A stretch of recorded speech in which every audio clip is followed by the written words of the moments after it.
Salutations, everybody. Hope y'all are having a good day. Like, subscribe, share. I want to blow this channel up. More to come. I just have a lot to learn. I'll get there.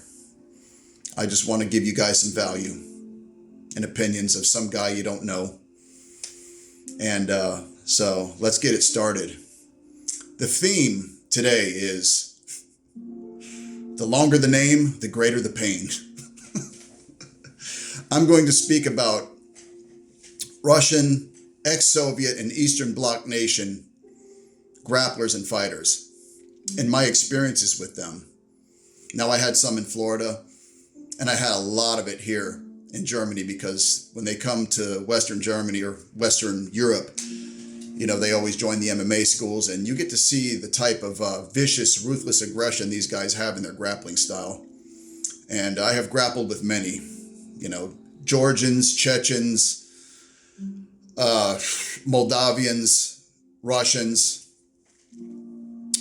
And these guys have a particular type of aggression that's just different than Americans. And they're very technical. Now, most of them come from a sambo, judo, and wrestling background. It's just normal. Now, my initiation into the world of Russian and ex-Soviet Eastern Bloc nations' unshakable resilience was when I grappled with a Georgian Olympic wrestler, freestyle wrestler to be exact.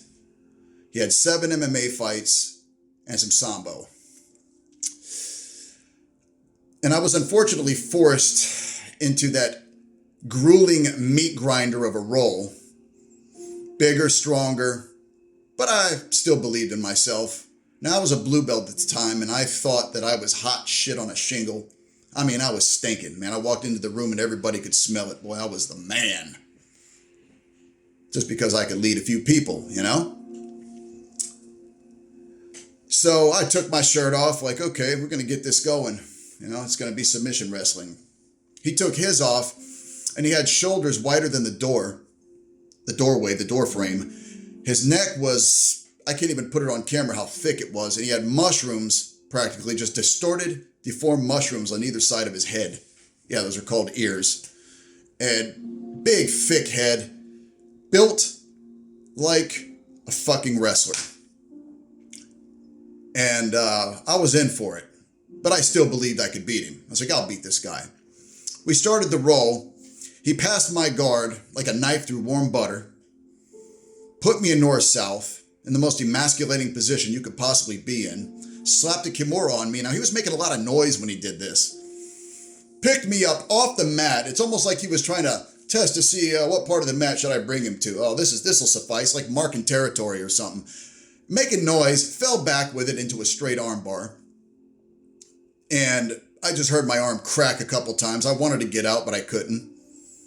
And right then and there, I was frozen and broken. And we continued, and I started in his guard.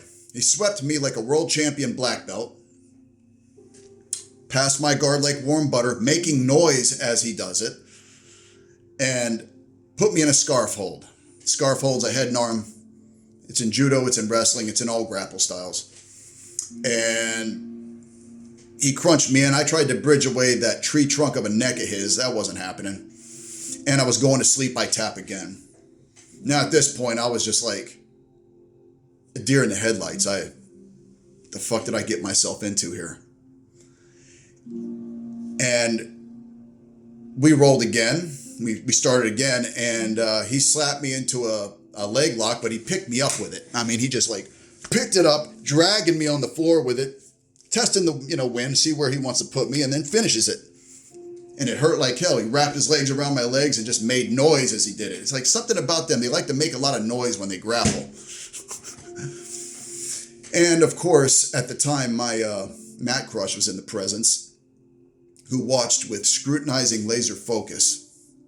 And I think by then she was pretty much dry. Now, this Georgian axe murderer systematically dismantled all of us, including the state champ wrestler, which was my best friend. He played with him on the feet, just played with him, give him things just so he could do things to him. Okay, easy fucking money for this guy. So it got me pondering on how tough these men are from these regions, where they witness nothing but war, poverty, and struggle. And their way out of a tumultuous time, or tumultuous times, was combat sports.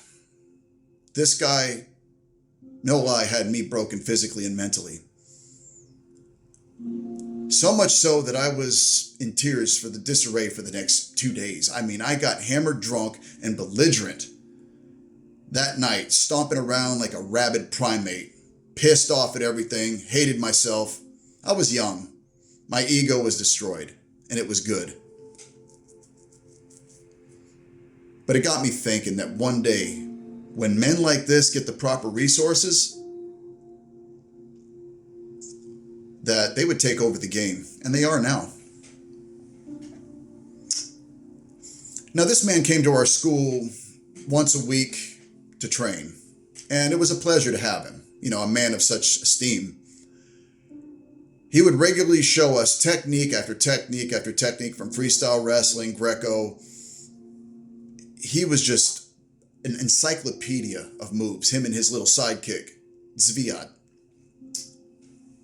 And he showed us single leg, double leg, arm throw variations, and it really improved us. And we all were just watching carefully, and he couldn't speak very good English, but he knew how to show it. These men are technical machines when it comes to wrestling. I think it's the best in the world when it comes to the technical aspect of it. Now, every time we stood up with him, we would see the ceiling lights, with that arm throw of his. But he would gently put us down, or I probably wouldn't be fucking sitting here right now. I wouldn't be sitting here right now if I didn't tap from everything he put me in. So, the story gets deeper, guys. I come to find out later,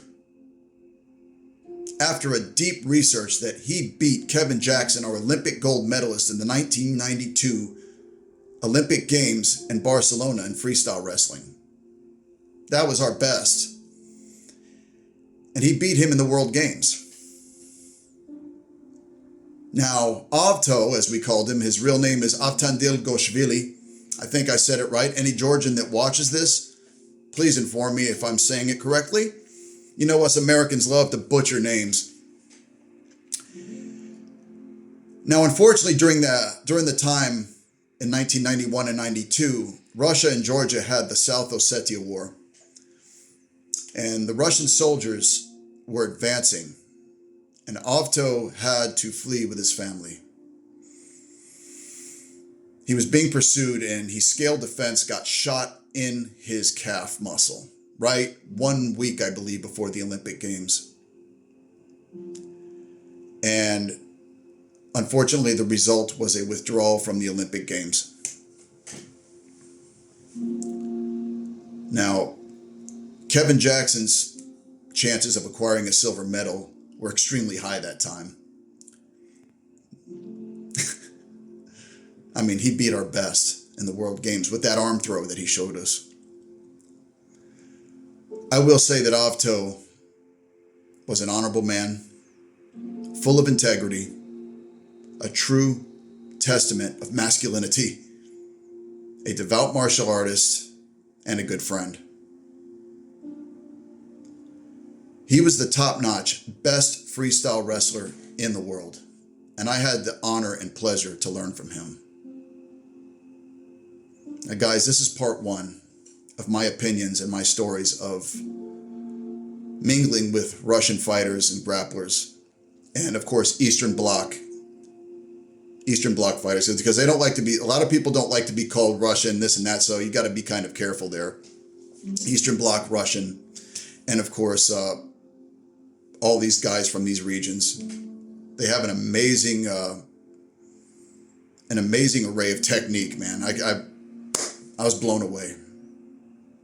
Now, guys, I'm going to smoke a cigar, and I'm going to ponder on the Almighty. I hope you all have a wonderful day, and I hope you all enjoyed this story. I love you. Thank you.